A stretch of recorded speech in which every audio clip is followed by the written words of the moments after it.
আইপিএলে এবার যেন নিজেদের মেলে ধরতে পারছেন না আইপিএলের সবচেয়ে সফলতম ফ্র্যাঞ্চাইজি চেন্নাই সুপার কিংস। গতকাল পাঞ্জাবের সাথে হেরে সবার আগে শিরোপার দৌড় থেকে ছিটকে গেলেন মহেন্দ্র সিং ধোনির দল। গত 2 বছরে দলের অধিনায়কত্ব ঋতুরাজ গায়কোয়াড়ের নিকট থাকলেও এবার আর তার কাঁধে পড়েনি বললে ভুল হবে। গতবার যেভাবে চেন্নাই বাদ পড়েছে তা ভক্তদের মনেও দাগ কেটেছে। তারপরেও এবার তার উপরেই ভরসা করেছে টিম ম্যানেজমেন্ট। কিন্তু ইনজুরিতে গায়কোয়াড়ের এবারের আসর শেষ হয়ে যাওয়াতে নতুন করে দলের দায়িত্ব নেয় চেন্নাইয়ের সফলতম captain the captain cool Dhoni.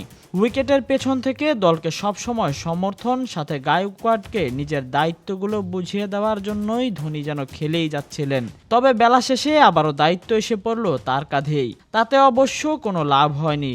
হারের গোলবৃত্ত থেকে বের হতে পারেনি হলদে পাখিরা, বরং এখন পর্যন্ত 2 ম্যাচ জিতেই পয়েন্ট টেবিলের তলানিতেই রয়েছে তারা। শেষ 2023 সালে নাটকীয় ফাইনালে গুজরাটকে হারিয়ে নিজেদের 5ম শিরোপা ঘরে তোলে চেন্নাই সুপার কিংস। সেবারই ধোনির অবসরের গুঞ্জন ওঠে, তবে সব গুঞ্জন উড়িয়ে আবারও গ্লাভস হাতে উইকেটের পেছনে দাঁড়িয়ে সবাইকে চমকে দেন দ্য ক্যাপ্টেন কুল। তবে 2024-25 সিজনটা যেন রাজকীয়ভাবেই ব্যর্থই হয়েছে 5 বারের চ্যাম্পিয়নরা।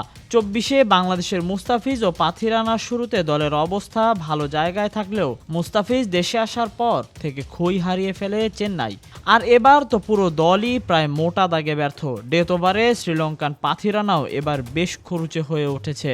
সব ছাপিয়ে সবার চোখ তবুও ধোনির দিকেই রয়ে গেছে। কিন্তু ধোনি কবে অবসরে যাবেন তা নিয়ে এখনও কোনো পরিষ্কার বার্তা দেননি এই উইকেট কিপার ব্যাটার। তবে এ নিয়ে বিশেষজ্ঞরাও সমালোচনা করছেন, তাতে অবশ্য কিছুই যায় আসে না মহেন্দ্র সিং ধোনির। সিএসকে থেকেও জানিয়ে দেওয়া হয়েছে ধোনির যতদিন খুশি এ দলের সাথে থাকতে পারে, তবে ধোনির ইচ্ছা যে তিনি চেন্নাইয়ের মাটি থেকেই বিদায় নেবে। শেষ বেলায় কি হবে ধোনির ভাগ্যে?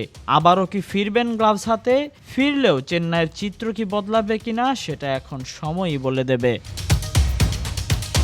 Tahsin Ahmed, BD archive.